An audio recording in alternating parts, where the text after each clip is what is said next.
అందరికీ నమస్కారం. ముందుగా అందరికీ కార్తీక మొదటి సోమవార శుభాకాంక్షలండి.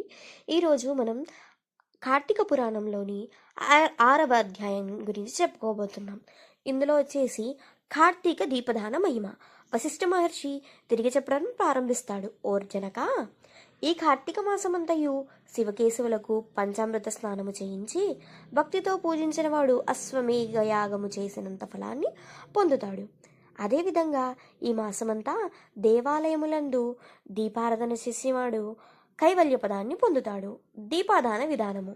ఈ మాసమంతా దీపదానం చేయువాడు పమిడి ప్రత్తిని స్వయముగా గింజలు తీసి వత్తులు చేసి వరిపిండితో గాని గోధుమ పిండితో గాని చేసిన ప్రమిదిలో ఆ వత్తులను వేసి ఆవునేతిలో పోసి వెలిగించి ఉత్తముడైన బ్రాహ్మణుడుకు సర్వజ్ఞానప్రదం దివ్యం సర్వసంపుత్సకావహం దీపదాన ప్రదస్యామి శాంతిరస్తు సదా మమ అని చెప్పి దానమీయవలను. ఈ విధముగా కార్తీక మాసమందయు ప్రతిదినము దీపదానము చేసి ఆఖరి రోజున వెండితో ప్రమిదను చేయించి అందులో బంగారు వత్తిని వేసి నిండుగా ఆవు నూనె పోసి అదే బ్రాహ్మణులకు పై శ్లోకం చెబుతూ దానమీయవలను. ఈ విధముగా దీపదానము చేసిన వానికి సకల సంపదలు సమకూర్చి మోక్ష ప్రాప్తి కలుగుతుంది. పై విధంగా దీపదానము చేసిన తరువాత బ్రాహ్మణ సమారాధన చేయవలను.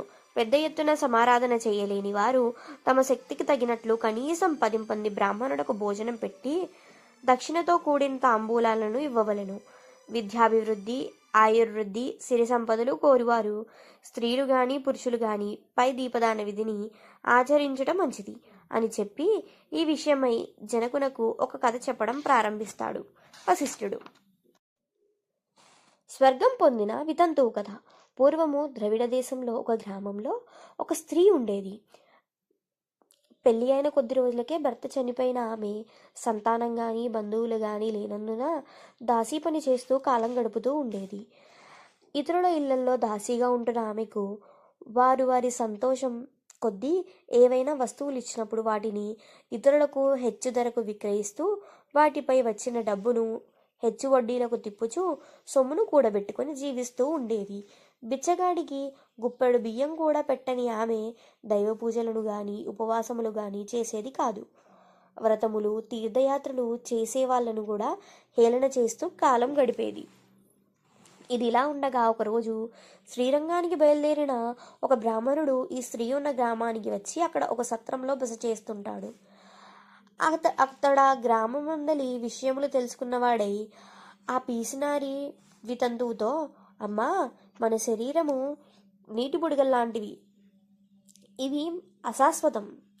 మృత్యువు మనల్ని ఏ క్షణంలోనైనా తీసుకెళ్లడానికి వస్తుంది. ప్రాణం పోయిన తర్వాత మన శరీరం కుళ్ళి నశిస్తుంది. అలాంటి శరీరం అశాశ్వతం కాబట్టి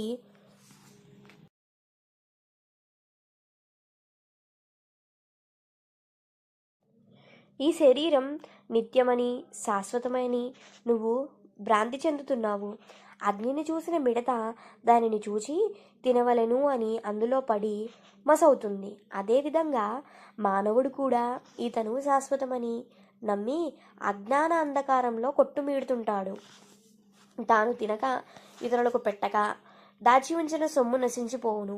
కనుక దాన ధర్మాలు ఆచరించి పుణ్యము సంపాదించుకోనుము. నిత్యము ఆ భగవంతుణ్ణి స్మరించి మోక్షము పొందుము.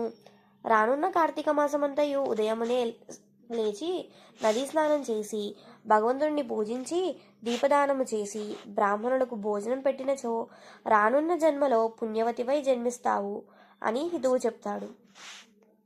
ఆ బ్రాహ్మణుడు చెప్పిన మాటలు వినిన వితంతువు మనసు మారి ఆ రోజు నుండి దాన ధర్మాలు చేయడానికి అలవాటు పడి కార్తీక వ్రతం ఆచరించి జన్మరాహిత్యమైన మోక్షమును పొందుతుంది.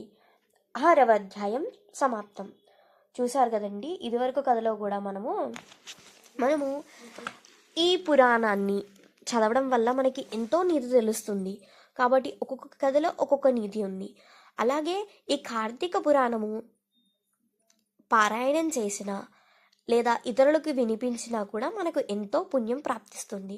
కాబట్టి మీరు కూడా ఈ పురాణాన్ని, ఈ వీడియోని ఇతరులకు షేర్ చేయడం వల్ల వాళ్ళు కూడా వింటారు. వాళ్ళు వినడం వల్ల కూడా మీకు ఆ పుణ్యం అనేది లభిస్తుంది. కాబట్టి మీరు ఈ వీడియోని ఇతరులకు షేర్ చేస్తారని భావిస్తున్నాను.